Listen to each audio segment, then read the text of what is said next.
कृष्णा अलावारू जी, राजेश राम जी, हमारे कैंडिडेट आनंद शंकर सिंह जी, गुलाम शाहिद जी, स्टेज पे महागठबंधन के वरिष्ठ नेता, हमारे कार्यकर्ता भाइयों और बहनों, प्रेस के हमारे मित्रों, आप सबका यहां बहुत बहुत स्वागत, नमस्कार। कैसे हैं आप लोग? मूड कैसा है आपका? बढ़िया है। नीतीश जी को हटाने का प्लान है आपका? काम जारी है, चल रहा है। 20 साल से नीतीश जी सरकार चला रहे हैं और वो चला रहे हैं मगर चल नहीं रही है, आपका यह कहना है। तो मेरा एक सवाल है, और ये जो यहां युवा बैठे हैं, जो यूथ बैठे हैं, इनसे सवाल है। मैं हिंदुस्तान के हर प्रदेश में जाता हूं, कर्नाटक, तेलंगाना, आंध्रा, अरुणाचल, असम, जम्मू कश्मीर, लद्दाख, सब जगह जाता हूं। और जहां भी मैं जाता हूं मुझे बिहार के युवा दिखाई देते। और आप मेहनत करते हो। लद्दाख में बर्फ में सड़क बन रही थी, कौन बना रहा था? बिहार के लोग। सूरत में डायमंड कटिंग होती है, कपड़ा बनता है, कौन बनाता है? आप लोग बनाते हो, मजदूरी आप करते हो। बड़ी बड़ी इमारतें बनती हैं, इंफ्रास्ट्रक्चर बनता है, पुल बनते हैं, टनल बनती है, कौन बनाता है? बिहार के युवा बनाते हैं। आपको नीतीश जी ने देश का मजदूर बना दिया है। जहां भी आप जाते हो, जहां भी आप जाते हो, आप मजदूरी करते हो। ऐसा भविष्य आप चाहते हो? क्या बिहार का युवा चाहता है कि वो अपनी जिंदगी मजदूरी करते हुए बिता दे? यहां पे एक समय हुआ करता था बिहार में, जब दुनिया की सबसे बेहतरीन यूनिवर्सिटी नालंदा यूनिवर्सिटी यहां थी। आजकल सेलफोन चाइना में बनता है, जापान में बनता है, कोरिया में बनता है। हमारे स्टूडेंट्स पढ़ने अमेरिका जाते हैं, इंग्लैंड जाते हैं, दुबई जाते हैं, चाइना जाते हैं, उज्बेकिस्तान तक जाते हैं। मगर एक समय था जब चाइना से, जापान से, कोरिया से दूर दूर से लोग आकर बिहार में पढ़ाई करने के लिए आते थे। ये आपकी हिस्ट्री है, आप में कोई कमी नहीं है। बात यह है कि आपकी सरकार आपकी मदद नहीं करना चाहती। मोदी जी आते हैं, आए थे, और मैं बिहार के युवाओं से यह सवाल पूछना चाहता हूं। उन्होंने आपसे कहा कि बीजेपी ने डेटा को इतने कम पैसे पे देना शुरू कर दिया कि आप रील देख सकते हो, आप वीडियो बना सकते हो, आप इंस्टाग्राम पे जा सकते हो, आप फेसबुक पे जा सकते हो। मैं आपसे पूछना चाहता हूं, आप रील बनाना चाहते हो या आप रोजगार चाहते हो? और ये जो नरेंद्र मोदी आपको कह रहे हैं कि आपको मैंने बहुत कम दाम में डेटा दिया, ये पैसा किसको जा रहा है? ये जियो को जा रहा है, रिलायंस को जा रहा है। जैसे ही आपने रील देखी, वीडियो बनाया, वीडियो भेजा, डेटा का प्रयोग किया, पैसा अदानी और अंबानी के जेब में गया। तो प्रधानमंत्री आके आपसे यह कह रहे हैं कि मैंने डेटा इतना कम दाम पे आपको दिलवा दिया, आपको मेरा धन्यवाद करना चाहिए। और ये कर क्यों रहा है मैं आपको बताता हूं। क्योंकि आप 24 घंटा रील बनाओ, इंस्टाग्राम देखो, फेसबुक देखो, और जो सच्चे सवाल हैं, रोजगार का सवाल, पेपर लीक का सवाल, शिक्षा का सवाल, यूनिवर्सिटी कॉलेज का सवाल, स्वास्थ्य का सवाल, यह सवाल मत पूछो। तो एक प्रकार से बिहार के युवाओं को एक नया नशा दिया जा रहा है। जैसे ड्रग्स होते हैं, शराब होती है, यह 21वीं सदी का नशा है कि आप 24 घंटा रील देखते जाओ। प्रधानमंत्री को यह जवाब देना चाहिए कि बिहार के युवाओं को रोजगार कब मिलेगा। यह देना चाहिए कि पेपर लीक इस प्रदेश में कब बंद होगा। यह देना चाहिए कि यहां पे अस्पताल, अच्छे अस्पताल कब चालू होंगे। ऑल इंडिया मेडिकल इंस्टीट्यूट जाइए दिल्ली में, उसके सामने मेट्रो स्टेशन है, नीचे जाके देखिए, हर रात वहां पे 2-3 हजार लोग सोते हैं, फर्श पे सोते हैं। कहां के हैं? बिहार के हैं। मैं वहां गया, मैंने उनसे पूछा भाई यहां क्यों आए? मुझे कहते हैं राहुल जी, बिहार में लोग अस्पताल जीने नहीं जाते हैं, मरने जाते हैं। वहां पे इलाज नहीं होता, वहां पे ना अस्पताल है ना पीएचसी है। इलाज कराना है तो हमें ऑल इंडिया मेडिकल इंस्टीट्यूट में आना पड़ता है। यहां पे स्टूडेंट्स, युवा खड़े हैं, आप मेहनत करते हो। पहले आप 4 बजे सुबह उठ के रनिंग करते थे, पुलअप्स करते थे, पुशअप्स करते थे, वर्जिश करते थे। क्यों? क्योंकि आप सेना में जाना चाहते थे। एक रास्ता था कि चलो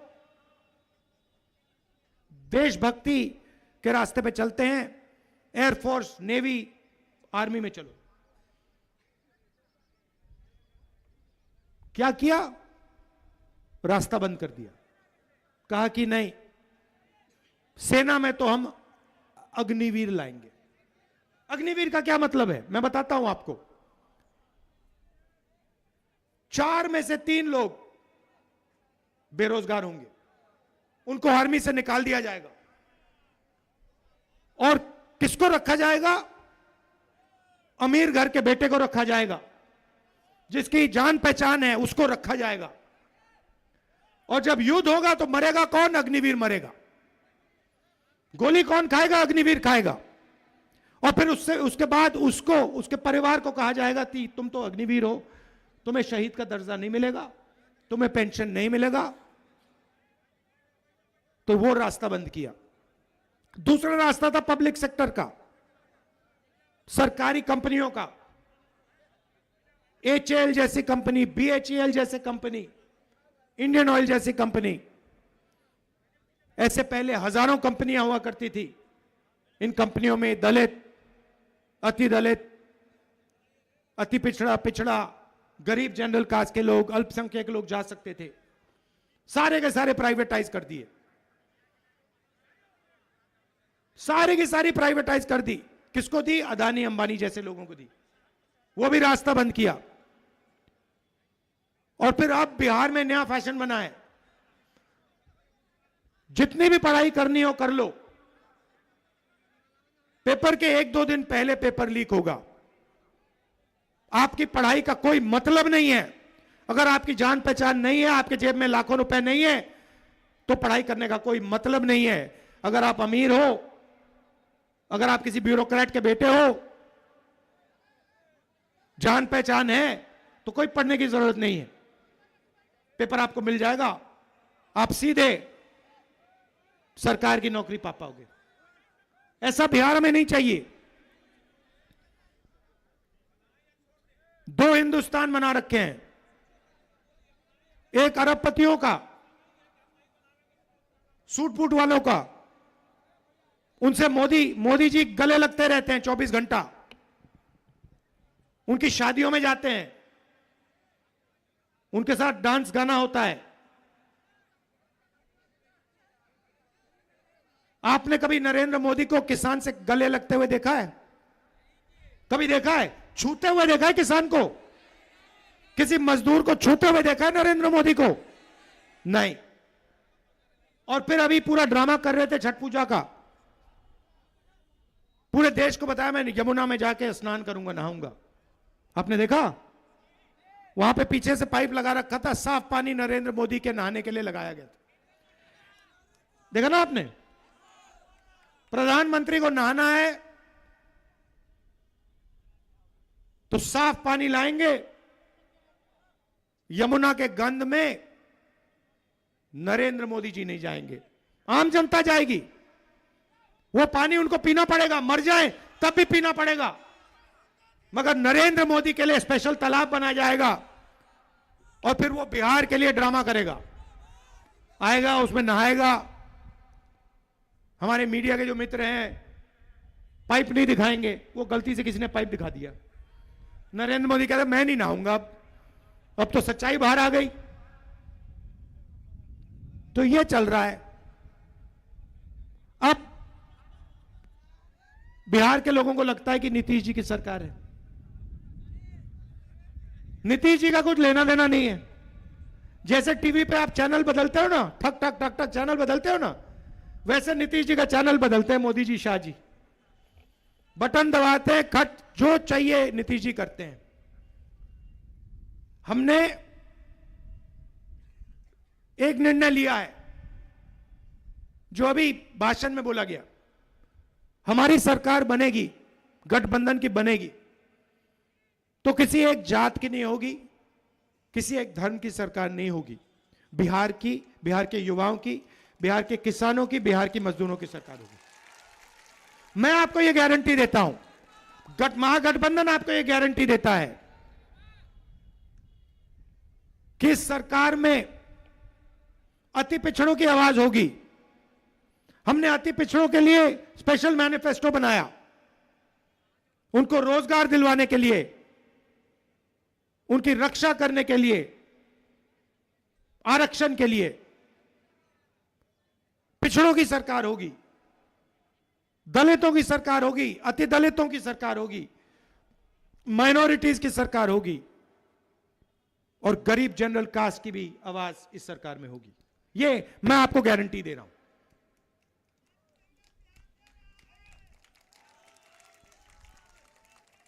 अब नया फैशन, नरेंद्र मोदी जानता है, अमित शाह जानते हैं कि बिहार में वो चुनाव जीत नहीं सकते। एक ही तरीका है जीतने का, वोट चोरी। वोट चोर गद्दी छोड़।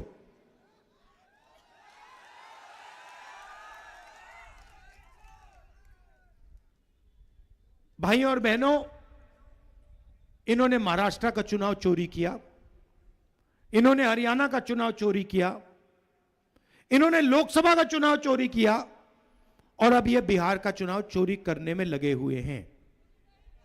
मगर बिहार की जनता होशियार है, बिहार की जनता से कोई चोरी नहीं कर सकता भैया। बिहार के जो युवा हैं वो जानते हैं कि वोट चोरी अंबेडकर जी के संविधान पर आक्रमण है। जानते हैं कि वोट चोरी का मतलब दलितों का अधिकार,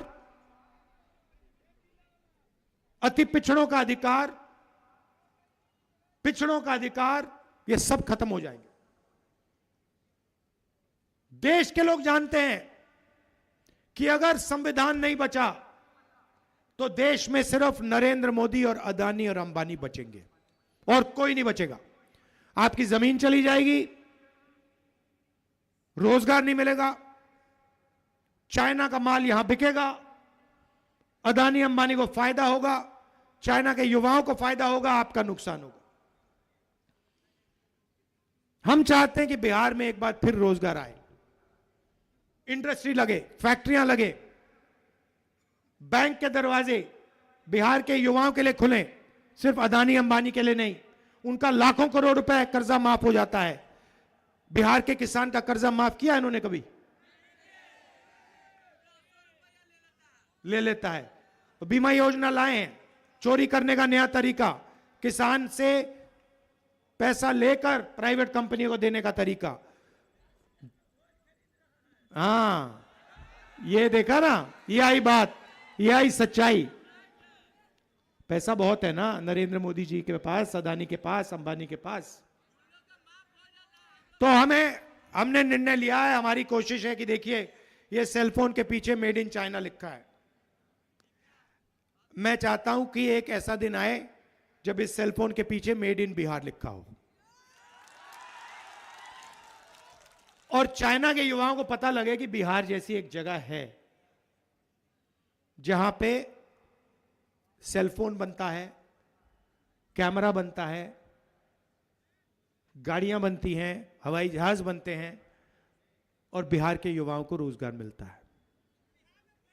और एक गारंटी तो मैं आपको दे रहा हूं, महागठबंधन यहां पे आपकी शिक्षा की मदद करेगा, मगर मैं एक पर्सनल गारंटी आपको दे रहा हूं, जिस दिन हिंदुस्तान में इंडिया गठबंधन की सरकार आई, आप लिख लो, उस दिन दुनिया की सबसे बेहतरीन यूनिवर्सिटी फिर से नालंदा यूनिवर्सिटी जैसी यूनिवर्सिटी बिहार में हम बनाएंगे।